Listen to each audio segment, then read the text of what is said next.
President Trump will be meeting with Israeli Prime Minister Benjamin Netanyahu at the White House on Wednesday. The two leaders will be discussing U.S. nuclear negotiations with Iran.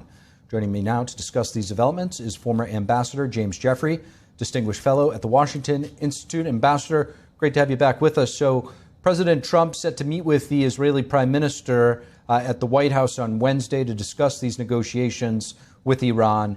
What do you see as President Trump's strategy and intent with the Israeli Prime Minister?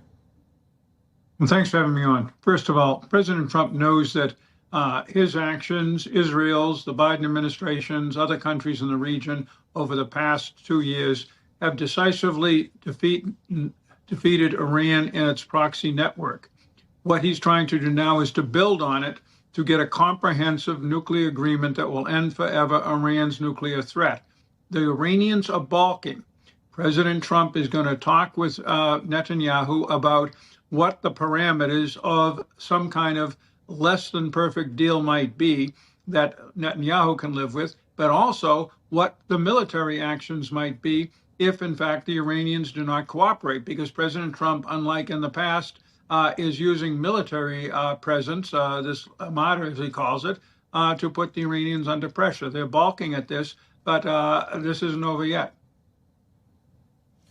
The president saying that the U.S. had very good talks with Iran, but warned of consequences, as he put it, without a nuclear deal.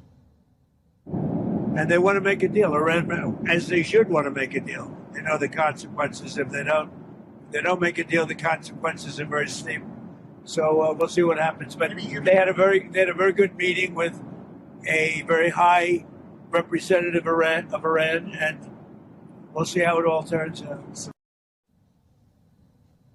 You were the ambassador in Iraq. Ambassador, you represented the United States in Iraq and Turkey. You know that region very well. What does Iran realistically have to put on the table in these negotiations? Well, first, as I was saying, good meetings is diplomatic language for we didn't really solve anything, but we didn't throw things at each other. It has no significance. They did not get into substance. What Iran will try to put on the table is some kind of limit to the percent of enrichment. Probably they'll want to go back to 20% or even 3.5%. They've been enriching at 60%, and we believe in some cases clandestinely moving to close to the 90+% you need for nuclear fissile materials. So that's what the Iranians will put on the table, but that's not going to be enough for President Trump, because that's not very different from what President Obama was able to get. Ambassador, what does complete neutralization of the Iranian regime look like? And it does sound like that's what President Trump is seeking. Well, in terms of the nuclear program, it means no enrichment. In terms of the Iranian regime, it means its overthrow. But President Trump does not have the military capability, short of an invasion with hundreds of thousands of troops, to do that. And that's one thing he has sworn not to do, and I'm absolutely sure he will not do so. Now, there's a British human rights organization that's now reporting that Iran's internet control relies on Chinese-made technology, including facial recognition tools, similar to those used against persecuted groups inside of China.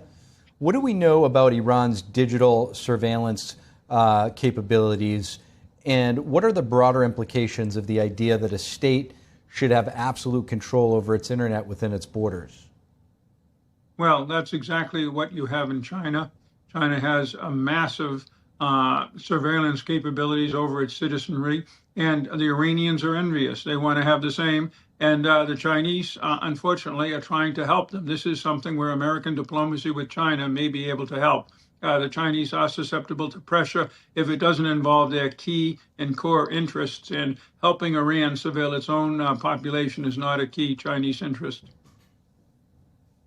Now, that region, very fluid, lots of things changing. You're actually going to be attending a hearing tomorrow, which is titled Syria at a Crossroads, U.S. Policy Challenges Post-Assad. What are the main challenges that you feel as though Syria is facing right now with in a post-Assad environment, and how should the United States be approaching this moment? Syria is the epicenter of Iran's proxy network that we and our allies, the Israelis, the Turks, and others, took down across the region, finally, with Assad in Syria itself. It was also the center of the Islamic State's Sunni Islamic terrorist movement a decade ago that's now somewhat under control. What we need to do now is to build up a unified but stable government under the new president, al-Shara, that works with us and the international community to bring a better life to his people who have suffered terribly under this 14-year war that President Assad led, while also keeping the Iranians out, keeping the Islamic State defeated, and watching closely for anything the Russians, who still have a small base, two small bases there, might do. So it's a big agenda. Former Ambassador James Jeffrey, really appreciate you joining us. Thank you.